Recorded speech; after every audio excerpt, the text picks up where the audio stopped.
Warahmatullahi wabarakatuh. Boleh nggak eho buang bas buang. Wa ala alihi wa sahbihi ajmain. Yang saya hormati Ibu Lurah yang pengantin baru. Kedua, kenaon eta teh Kang? Oh. Yang saya hormati Bapak Babinsa, yang saya hormati tiga pilar. Pak Teguh, alhamdulillah saya baru tumben memberikan nikmatnya buat kita semua, terutama nikmat iman, nikmat Islam, nikmat sehat walafiat, nikmat diberikannya umur yang panjang buat kita semua. Alhamdulillah saat ini kita hadir di sini dalam rangka pengajian. Alhamdulillah tidak hujan. Tahun kemarin emang bubar terus karena hujan besar. Hadirin, terus terang dari tadi saya apa yang disampaikan. Ketika PRW bilang ada banjir artinya musibah. Kemudian Ibu Lurah bilang tadi di Kamtibmas ada anak-anak dan seterusnya. Itu artinya Masya Allah, yang namanya setan menggoda manusia tidak ada habis-habisnya. Jadi judul saya campur aja deh biar semuanya kebagian. Karena walau bagaimanapun Rasul mengatakan idza jaa Ramadan futihat abwabul jannah wa ghuriqat abwabun nar wa suppidatis sayatin. Kalau datang bulan Ramadan dibuka semua pintu surga, dituntun kepada Allah Subhanahu wa taala. Tahu persis agungnya Ramadan, tahu persis mulianya bulan Ramadan, tahu persis begitu hebatnya bulan Ramadan. Sampai kita setiap saat dan kesempatan berlomba untuk melakukan kebaikan, sehingga Rasul mengatakan diablakin tuh pintu surga. Dan mudah-mudahan yang hadir di RW 3 ini bisa masuk bareng-bareng ke dalam surganya Allah. Dua, kenapa Rasul mengatakan ditutup pintu neraka? Karena kita orang yang beriman kepada Allah Subhanahu wa taala, tahu agungnya Ramadan, tahu mulianya Ramadan, tidak ada sedikit pun melakukan dosa dan maksiat sehingga tidak layak ada yang masuk ke dalam neraka, maka kita insya Allah jauh dari neraka jahanam. Amin. Kenapa Rasul mengatakan diikatlah setan-setan? Jangan Anda punya halu membayangkan setan diikat atu-atu pakai tali rapia, pakai kawat. Tidak. Setan adalah hawa nafsu. Ikatannya iman kita. Hawa nafsu dikendalikan oleh iman kita. Kenapa? Allah ciptakan malaikat diberikan akal tanpa nafsu. Allah ciptakan binatang diberikan nafsu tanpa akal. Kita manusia dua-duanya ada. Ada akal, ada nafsu. Tapi kata Allah di dalam surat Yusuf 53, innan nafsa la ammaratun bisu illa ma rahima rabbi. Sesungguhnya nafsu selalu mengajak manusia berbuat jahat kecuali nafsu yang mendapatkan rahmat dari Allah. Dalam Yusuf 53 Allah menyatakan nafsu terbagi dua. Yang pertama nafsu amarah yang selalu mengajak manusia berbuat jahat. Yang kedua nafsu yang mendapatkan rahmat dari Allah. Namun namanya manusia. Anda lihat dalam Ali Imran 191 Allah berfirman, Rabbana ma khalaqta hadza batila. Yang Allah ciptakan nggak sia-sia. Anda lihat binatang jalannya merangkang, kepala tempat otak, kemaluan tempat nafsu rata. Manusia jalan tegak berdiri, kepala tempat otak, kemaluan tempat nafsu. Tinggian mana kepala sama kemaluan? Tinggian kepala. Artinya kata Allah, kalau kalian merasa kalian manusia dalam mengarungi hidup dan kehidupan, pergunakan otak, akal sehat, jangan pakai nafsu. Nah, tadi ada banjir, makanya mau disodet tuh katanya, kata Pak RW. Apa yang disodet Pak? Itu jalanan yang di Jalan Pepaya, katanya dari situ ngomongnya air. Wallahu alam. Saya baru tumben ngelihat ada Depok 1 banjir, baru tumben tahun ini ya. Setelah ini udah lama. Oke, ini musibah. Siapapun pasti terkena musibah. Jadi bagaimana mengatasinya? Pakai akal sehat kita. Manfaatkan akal sehat yang di atas. Bagaimana caranya? Serahkan kepada ahlinya. Begitu Rasul mengatakan. Karena masing-masing manusia oleh Allah diberikan kelebihan, diberikan kekurangan. Itulah gunanya kita bersosialisasi seperti ini. Yang punya kelebihan ini menutupi kekurangan ini, yang punya kelebihan ini menutupi kekurangan ini. Saling, itulah yang kita butuhkan. Namun hadirin, dalam kita mengarungi hidup dan kehidupan, dari mulai lahir sampai meninggal dunia, tidak ada terlepas yang namanya godaan setan. Kenapa setan menggoda manusia? Karena setan dendam kepada manusia. ketika Allah perintahkan kepada para malaikat untuk sujud. Fasajadu illa iblis aba wastakbara wa kana minal kafirin. Semua sujud kecuali iblis. Dia sombong, takabur, merasa gue lebih hebat. Dia termasuk golongan orang yang kafir. Sekarang, bagaimana tanggapan setan ketika mereka sudah menjadi makhluk yang tersesat? Silahkan Anda lihat di dalam Al-A'raf ayat 16 ayat 17. Qala fa bima aghwaytani la aqudanna siratal mustaqim summa la'atiyahum min baini aydihim wa min khalfihim wa an aymanihim wa an samailihim wa la tajidu aktsarahum syakirin. Ketika setan bilang, ya Allah, Engkau telah mencap saya sebagai makhluk yang tersesat. Dari mulai saat ini saya goda turunan Adam dari jalanmu yang lurus. Saya goda dari depan, dari belakang, dari kanan, dari kiri, sehingga sedikit yang bersyukur kepadaku. Itu kata setan.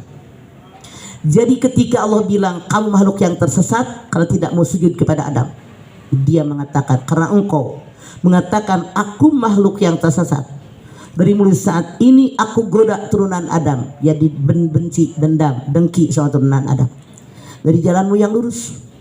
Digoda dari depan, dari belakang, dari kanan, dari kiri. Kita perhatikan, kenapa setan tidak menggoda dari atas? Kenapa setan tidak menggoda dari bawah? Kita manusia ada dua unsur, jasmani dan rohani. Jasmani kita, jasad kita asalnya dari bawah, dari tanah.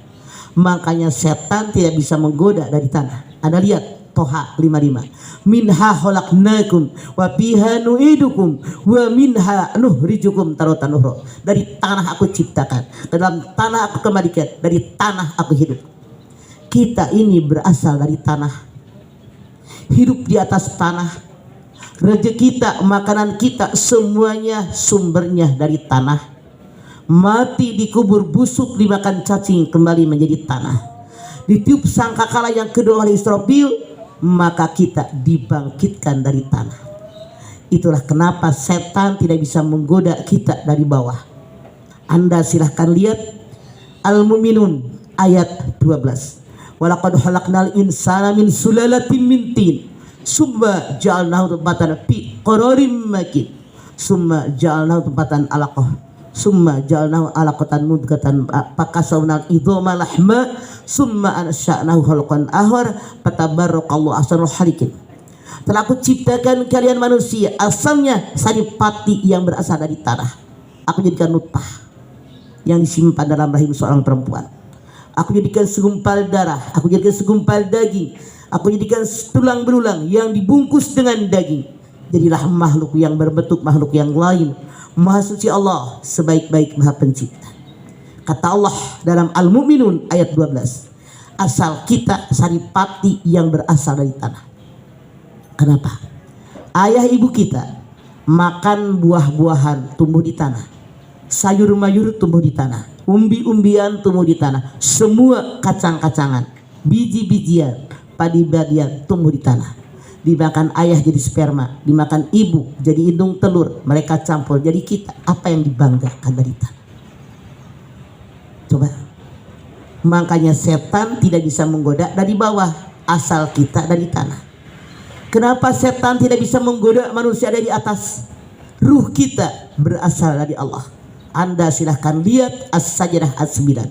Summa sawwahu wa nafahu fihi min ruhi wa ja'alakum sam'a wal absara wal afidah qalilan ma tashkurun. Lalu aku sempurnakan janin dalam rahim seorang ibu. Aku berikan mata buat melihat, aku berikan telinga buat mendengar, aku berikan hati buat berpikir, tapi sedikit yang bersyukur kepadaku. Yang hari di sini insya Allah yang sedikit, yang selalu bersyukur dengan nikmat karunia dari Allah. Inilah alasan kenapa setan tidak bisa menggoda dari bawah, karena jasad kita berasal dari tanah. Kenapa setan tidak bisa menggoda dari atas? Ruh kita berasal dari Allah. Setan menggoda manusia dari depan. Dengan cara bagaimana? Dengan cara manusia tidak beriman dengan adanya alam akhirat. Silahkan Anda lihat di dalam Bani Israil ayat 10. Wa annal ladina la yu'minuna bil akhirati a'tadna lahum adzaban 'azima. Sesungguhnya orang-orang yang tidak beriman dengan adanya alam akhirat, mereka mendapatkan azab yang sangat pedih. Setan menggoda kita manusia di alam dunia ini dengan cara tidak adanya iman dengan alam akhirat. Hidup, asal hidup aja emang gue pikirin mati bagaimana nanti, itu salah. Karena kita ini semuanya pasti akan datang dengan kematian. Tapi hidup di alam dunia manusia pasti mendapatkan ujian, mendapatkan cobaan dari setan-setan tadi. Masya Allah, harusnya kita menyadari sebagai manusia siapapun kita mengalami 5 alam. Alam ruh, alam rahim, alam dunia, alam kubur, alam akhirat. Semua kita mengalami 5 alam. Anda bayangkan, dari alam ruh, alam rahim, sekarang di alam dunia. Kita ini masuk di alam yang ketiga, di alam dunia, di mana kita dipersilahkan oleh Allah memilah dan memilih. Menjadi calon penghuni surgakah Anda? Menjadi calon penghuni nerakakah Anda? Kemana pilihan Anda? Saat ini kita menentukan pilihan kita. Tapi setan setiap saat dan kesempatan menggoda manusia biar mereka tidak beriman dengan adanya alam akhirat. Emang gue pikirin mati bagaimana nanti? Tidak ada sedikit pun persiapan buat apa yang akan dia bawa di alam akhirat. Padahal kita menyadari kita semua mau mati. Kita lihat saudara kita, keluarga kita, tetangga kita, warga kita pada mati, kita pun bakal mati. Tapi karena setan kuat menggoda manusia, tidak ada persiapan buat alam akhirat. Padahal ada lihat dalam Al-Hasr ayat 18 Allah berfirman, Ya ayyuhalladzina amanu taqullah wal tanzur nafsun ma qaddamat ligaddin wattaqullah innallaha khabirun bima ta'malun. Hei orang yang beriman, bertakwa kalian kepada Allah. Dan setiap individu, Anda perhatikan, ayat ini tidak Allah perintahkan setiap RT, setiap RW, setiap kelurahan, tidak. Setiap individu memikirkan apa yang akan kalian bawa pulang besok di hari akhirat. Bertakwa kepada Allah, Allah maha cepat perhitungannya. Jadi dalam ayat ini Allah perintahkan kepada kita untuk melawan setan tadi. Jangan mengabaikan alam akhirat, karena alam akhirat pasti ada terjadi. Kita dari sekarang persiapkan. Apa sih yang mau pulang? Rumah Anda yang kita nyicil nih 10 tahun, 15 tahun, 20 tahun nggak dibawa pulang. Mobil mewah Anda, perhiasan Anda, semua nggak ada yang dibawa mati kecuali amal kita. Tapi setan menggoda manusia biar kita lupa dengan adanya alam akhirat. Dunia aja kita pikirin. Apa yang akan kita bawa pulang? Wal tandur nafsun ma qaddamat ligadin. Pikirkan oleh kalian apa yang akan kalian bawa pulang nanti. Masya Allah, ini yang kira-kira luar biasa. Makanya tadi saya kepikiran begitu Bu Lurah bilang kamtibmas, Masya Allah, emang setan menggoda banget. Ini luar biasa. Jangankan yang muda, kadang-kadang yang tua juga untuk tarawih susah. Awalnya penuh masjid, lama-lama kosong. Di akhir masjidnya semakin lega. Ini yang luar biasa. Pikirkan apa yang kalian bawa pulang nanti. Kenapa mereka tidak beriman dengan alam akhirat? Punten. Karena mereka banyak yang lupa kepada Allah. Anda lihat Al-Hasr ayat 19. Wala takunu kalladzina nasullaha fanasahum anfusahum ulaika humul fasikun. Jangan kalian melupakan Allah yang menyebabkan kalian lupa dengan diri kalian sendiri. Barang siapa yang melakukannya, dia termasuk golongan orang yang merugi. Kata Allah, kalau kalian akan selalu mengingat adanya alam akhirat, berbekal untuk alam akhirat, modal yang utama Allah berikan kepada kita, jangan melupakan Allah. Kalau ada manusia sudah lupa dengan Allah, menyebabkan manusia tadi lupa dengan dirinya sendiri. Bentar, Anda punya kekayaan, punya nama, punya pangkat, jabatan, kekuasaan, wibawa, hakikatnya semuanya milik Allah. Cuman diamanatkan sama kita. Kata Allah, kalau ada manusia lupa, mereka merasa saya jadi tenar, saya jadi punya pangkat, jadi orang kaya, jadi berwibawa, berkuasa, gara-gara saya berkualitas, saya hebat, saya pintar, tidak lupa, dia lupa dengan Allah, maka mereka, kata Allah, kemasukan setan dari depan.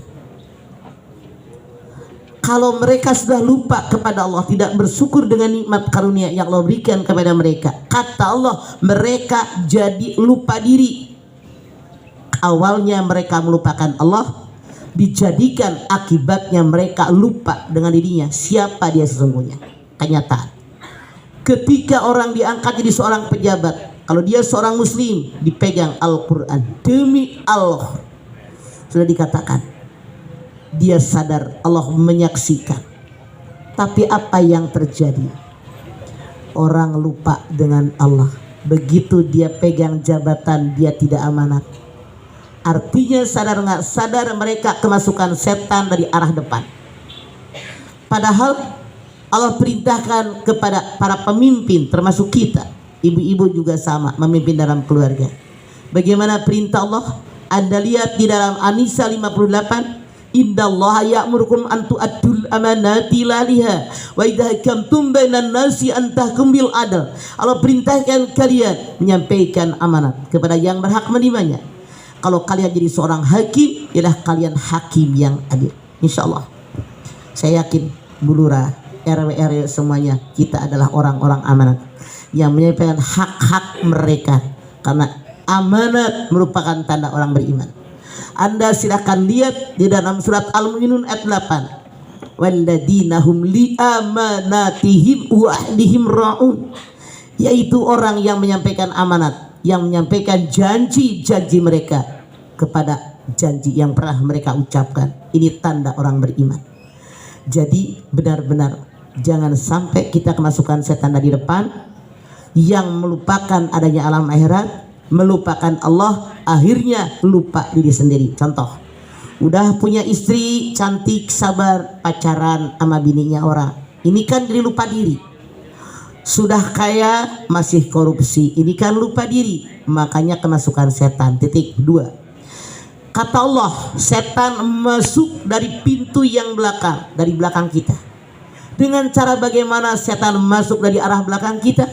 Dengan cara hubbud dunya wa karahiyatul maut, mencintai dunia dan lupa dengan kematian.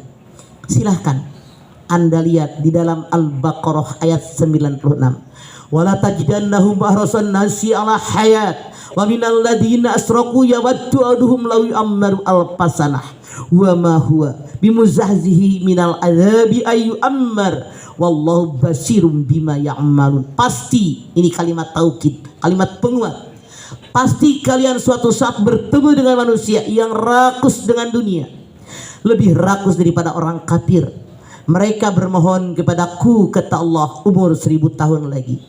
Padahal dengan umur yang panjang tidak menjauhkan mereka dari azab Allah yang maha pedih.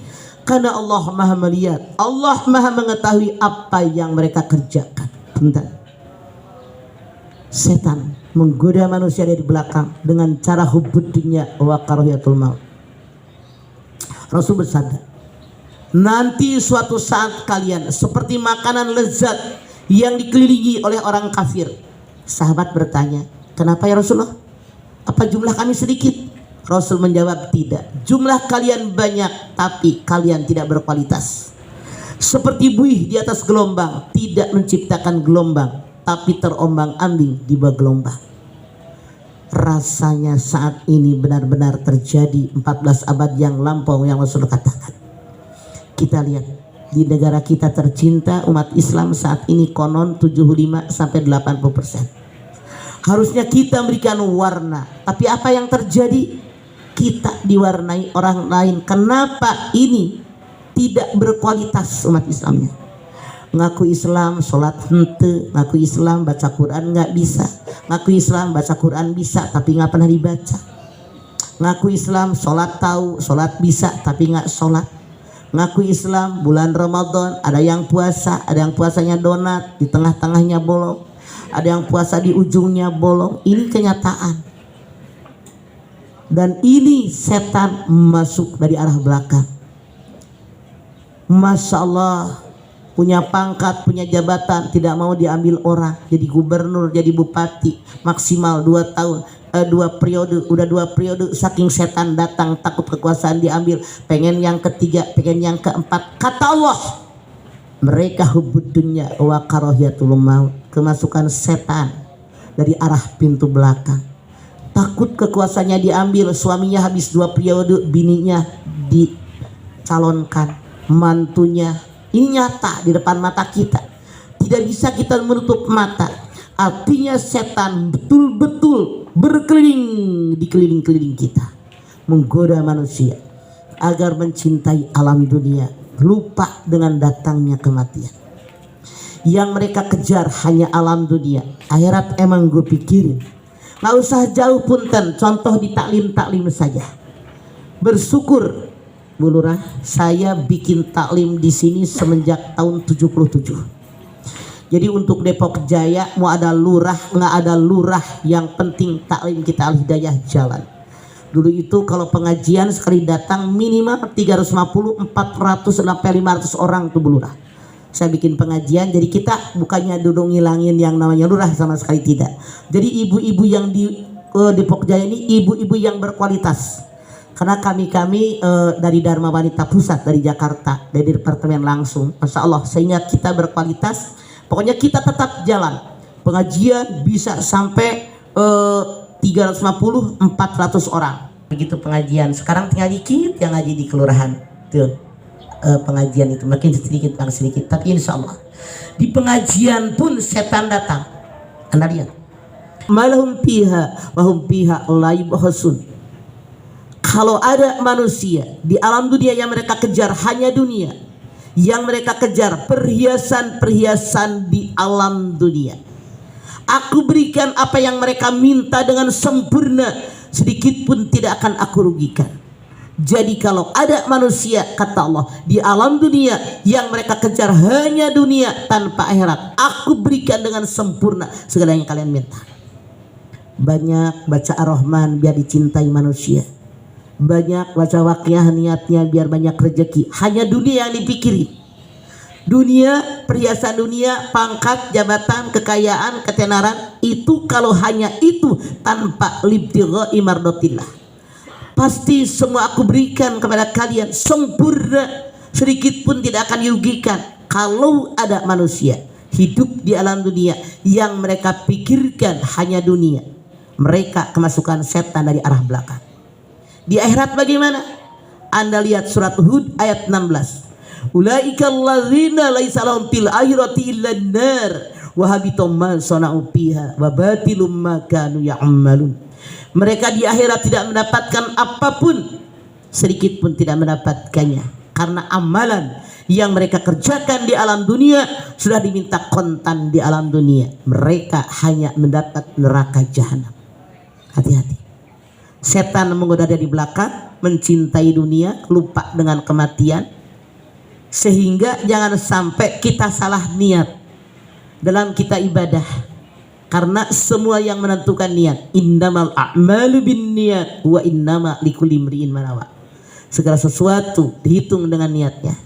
Orang tadi mendapatkan pahala dengan apa yang diniatkan oleh hatinya. Niat kita karena Allah, semua karena Allah.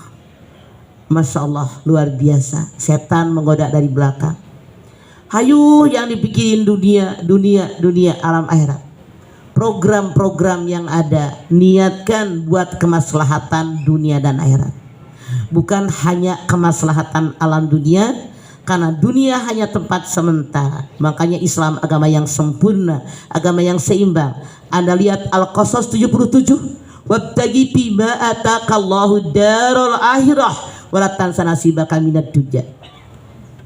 Tuntutlah apa yang Allah ajarkan buat kalian tentang akhirat, tapi jangan lupa urusan dunia. Seimbang dunia akhirat.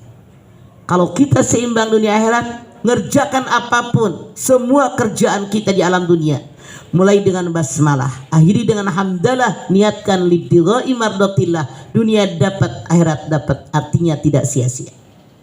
Maka hati-hati, karena setan menggoda terus kepada manusia dari arah yang belakang, mencintai dunia, kemudian dia lupa dengan adanya alam akhirat. Dunia dipikirin, padahal kita sadar dunia akan saya tinggalkan. Akhirat yang jelas kita akan menghadapinya, kita kadang-kadang melupakannya. Ini kesalahan fatal karena manusia digoda setan dari arah yang belakang. Oleh karena itu Rasul mengatakan ad-dunya mazra'atul akhirah, dunia ladang persemaian akhirat, dunia baik akhirat baik, dunia buruk akhirat buruk. Kualitas kehidupan di alam akhirat tergantung kualitas kehidupan kita di alam dunia saat ini. Makanya yuk, mumpung masih hidup di alam dunia, jadikan hidup kita hidup yang berkualitas. Allah berfirman di dalam Ali Imran 191, Rabbana ma khalaqta hadza batila, yang Allah ciptakan nggak sia-sia. Anda lihat memori apa yang telah terjadi otak kecil di sini belakang. Semua yang pernah kita alami direkam di memori kita. Allah jadikan kita manusia, mata kita ngadep ke depan. Mata kita manusia nggak kayak ayam, nggak kayak ikan kiri kanan, tapi ke depan. Dari bentuk tubuh, dari tata letak anggota tubuh kita menggambarkan wajib bagaimana kita bersikap dengan anggota tubuh. Seolah-olah Allah bilang semua manusia punya masa lalu. Masa lalu sudahlah berlalu, memori hanya dikenang sekali-kali. Kalau kalian hidup pengen maju, song-song masa yang akan datang. Anda lihat mata kita nyongsong ke depan. Siapapun punya masa lalu. Masa lalu ada yang baik, ada yang buruk. Tapi jangan dikenang terus. Kalau masa lalu yang buruk Anda ingat, nangis sesanggupan, percuma, tidak akan merubah masa lalu. Masa lalu Anda membuat Anda bahagia, ngakak-ngakak, ketawa kayak orang rada-rada, jangan dipikirkan. Kayak orang setir mobil, kalau kita pengen nyalip, lihat spion kiri, spion kanan, lihat spion atas. Spion atas ini memori kita. Saya yakin kita semua semakin baik, semakin baik, semakin baik. Masya Allah, alhamdulillah. Di sini aja dari tahun 70-an kita tinggal. Bayangkan, kita ini sudah jadi keluarga, jadi saudara, satu kelurahan. Luar biasa, dari tahun 70-an tinggal di sini. Dari stasiun lama di sana, Masya Allah, tidak ada kendaraan sama sekali dulu. Jalan kaki dari stasiun ke sini. Naik beca dikibulin, kagak tahu di mana Perumnas Depok 1. Pasar lama gue kagak tahu pasar di mana, jalan kaki mana gendong-gendong. Ini masa lalu dikenang. Ya alhamdulillah, coba kalau kita tidak ada Perumnas Depok 1, dapatnya rumah saja 10 tahun. Masa lalu kita bersyukur ada masa lalu. Mensyukuri nikmat song-song masa yang akan datang dengan makin dekat kepada Allah. Ini kewajiban kita. Nggak usah dipikirin yang namanya dunia. Yang penting Rasul mengatakan kun fid dunya ka'annaka gharibun au abisabil. Jadikanlah hidup di alam dunia seolah-olah orang lewat, seolah-olah orang yang merantau. Yang namanya lewat kan sekilasan doang. Yang namanya orang merantau pasti pulang. Makanya sekarang kita persiapkan bekal kita di alam dunia untuk dibawa ke yaumil akhir nanti. Karena semua yang dalam zaman kita ini hakikatnya milik Allah, cuma diamanatkan kepada kita. Mana yang milik kita? Amalan yang kita kerjakan dalam kita mendapatkan amanat titipan dari Allah Subhanahu wa taala. Titik 3. Setan masuk ke dalam diri kita. Kata Allah, ngegoda manusia dari arah sebelah kanan. Dengan cara apa? Dengan cara agama dipermainkan, agama dilecehkan, agama digampangin. Anda silahkan lihat di dalam Al-Baqarah 231. Wala tattahidu ayatillahi huzwa fadhkuru nikmatallahi alaikum minal kitabi wal hikmah ya'idukum. Jangan kalian jadikan agama dipermainkan, agama dilecehkan, agama digampangin. Ingat, Al-Quran dan Sunnah Rasul itu adalah pelajaran yang paling baik buat kalian. Agama dipermainkan, punten, ini nyata. Dunia ini seolah-olah mereka ini kayak orang bener tapi enggak. Kayak orang ngajarkan agama tapi enggak. Agama direcehkan, agama dipermainkan. Anda lihat di TV. Ada orang sembahyang taraweh 20 rakaat hanya dalam 7 menit. Bayangin, jujungkelan atuh dah. Kalau yang masih muda mending lah nenek-nenek kayak begini 73 tahun nyungsep gue. Kenapa? Dia bilang sudah sholat, padahal sholatnya yang kayak bagaimana? Ini kemasukan setan, agama dipermainkan. Nggak usah jauh dah yang begini. Sekarang dengan adanya medsos kita melihat betapa banyak orang yang melecehkan agama kita dengan berbagai aliran yang maaf dalam tanda kutip tidak masuk di akal sehat kita. Rasul pun bersabda, taraktu fikum amroini lan tadillu ma tamassaktum bihima kitaballah wa sunnatun nabiyyin. 2 perkara yang aku tinggalkan buat kalian. Kalau kalian berpegang dengan 2 perkara, dijamin selamat dunia akhirat. Mana yang 2 perkara? Al-Quran dan sunnah Rasul. Inilah kajian kita. Selalu setiap saat dan kesempatan kembali kepada Al-Quran dan sunnah Rasul. Ini modal hidup kita. Tapi karena ini dunia, setan menggoda manusia dengan godaan yang luar biasa. Digoda manusia dari sebelah kanan, seolah-olah ngurusin agama, tapi sebetulnya dia ngurusin dunia, hubudunya. Bentar, contoh itu dia kayak macam di pengajian, hayu di pengajian teh arisan seragam, seolah-olah dia ngaji, wadahnya pengajian, tapi yang ngerumpi. Masya Allah, arisan yang dagang di masjid. Makanya pengajian yang saya mah yang hari Senin itu tidak ada yang dagang, tidak ada pakai seragam, datang ngaji langsung pengajian. Karena kita tahu persis setan itu menggoda luar biasa. Nggak ada seragam-seragaman, cukup yang penting kita ngerti Quran dan sunnah Rasul. Bahkan tidak sedikit saya melihat di lingkungan Depok ini punten, karena saya datangnya awal, jamaah belum ada, baru beberapa orang. Saya bilang, Bu, pimpin deh Yasin kek, silahkan Ar-Rahman kek, ini ustazah mimpin Yasin, ngebut Yasin turjaun, saking ngebut-ngebutnya. Saya colek, Bu, kagak boleh, Bu, itu kemasukan setan. Al ajalah minas syaiton batani minallahi ta'ala, terburu-buru dalam ibadah itu pekerjaan setan. Kehati-hatian dalam ibadah itu perintah Allah. Semua ibadah kita ada aturannya, ada syarat rukunya, termasuk baca Quran. Allah yang berfirman, warattilil Qur'ana tartila, baca Quran wajib tartil, mahrojnya benar, tajwidnya benar. Si ibu ustazah itu saya tegur, Bu, maaf ya Bu, jangan ngebut begitu, itu kesetanan. Dia marah. Dari dulu saya ngajar ngaji, lakalkan dia daripada gue. Ya udah, kewajiban gue ngasih tahu gitu loh, yang gue pikirin. Jadi memang ini dia, agama dilecehkan, agama dipermainkan, digampangin. Padahal tadi dalam surat Al-Baqarah 185 yang namanya agama Islam, agama yang gampang. Tapi jangan digampangin. Kenapa? Perintah Allah sesuai dengan kemampuan yang ada. La yukallifullahu nafsan illa wus'aha. Tapi larangan cut sama sekali jangan kau lakukan. Masya Allah, yang merusak kamtibas tadi mereka adalah kemasukan setan. Mereka tidak memikirkan orang lain, yang penting gue. Apalagi belakangan, Masya Allah, kalau kita lihat YouTube, begal marak di mana-mana. Saat ini Masya Allah, anak-anak muda begal terang-terangan di depan mata. Aneh tapi nyata. Dulu zaman saya, kalau lihat ada orang kena musibah